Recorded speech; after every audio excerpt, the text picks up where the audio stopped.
घर में आज सुबह से ही बड़ी चीख पुकार मची हुई थी। न जाने आज घर में कौन सा हंगामा हो गया था।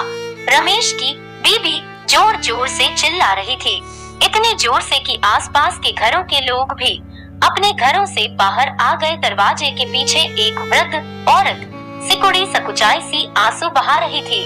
मुंह से यूं तो एक शब्द नहीं निकल रहा था, लेकिन बहू के ताने सुनकर आंखें रो पड़ी थी। इधर रमेश अपनी बीबी को बार बार समझा रहा था कि माँ ऐसा नहीं कर सकती। दरअसल टेबल पर रखी बहुरानी की कीमती अंगूठी कहीं गुम हो गई थी।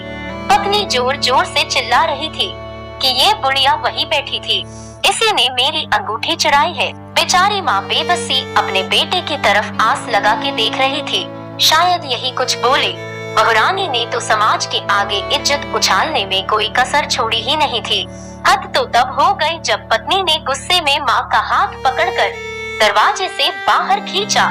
रमेश का आपा भी जवाब दे गया और उसने पत्नी के गाल पर एक जोरदार तमाचा मारा। अभी 2 महीने पहले ही शादी हुई थी। पत्नी को वो तमाचा सहन नहीं हुआ। वो गुस्से में पति पर चिल्ला के बोली, तुमको मुझसे ज्यादा अपनी माँ पर विश्वास है, ऐसा क्यों? रमेश की आंखों से भी अब आंसू निकलने लगे और बोला, जब मैं बहुत छोटा था उसी समय मेरे पिता का देहांत हो गया था। तब मेरी माँ ने दूसरों के घरों में बर्तन मांजकर और झाड़ू लगा लगा कर मुझे पाला। मुझे याद है कि माँ बड़ी मुश्किल से एक वक्त के खाने का इंतजाम कर पाती थी और वो खाना भी वो मेरी थाली में परोस देती थी और खुद एक खाली डब्बे को ढककर मुझसे झूठ बोला करती थी कि तू खा ले, मेरी रोटियां इस डब्बे में हैं। जबकि वो डब्बा हमेशा खाली होता था, लेकिन मैं भी जानता था, तो मैं आधी रोटी बचाकर माँ से बोलता था कि मेरा पेट भर गया है और आधी रोटी माँ को खिला दिया करता था।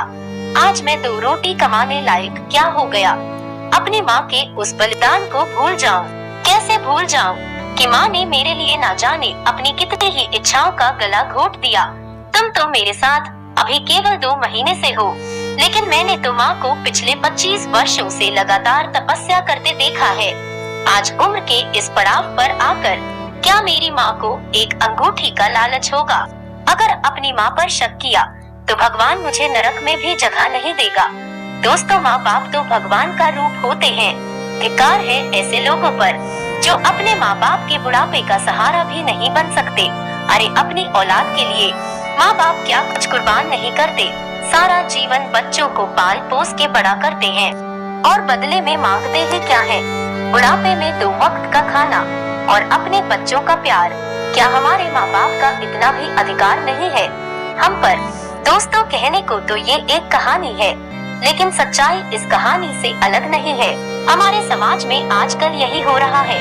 अपने माँ बाप की सेवा करें, उन्हें प्यार दें। और आपको ये कहानी कैसी लगी हमें कमेंट करके जरूर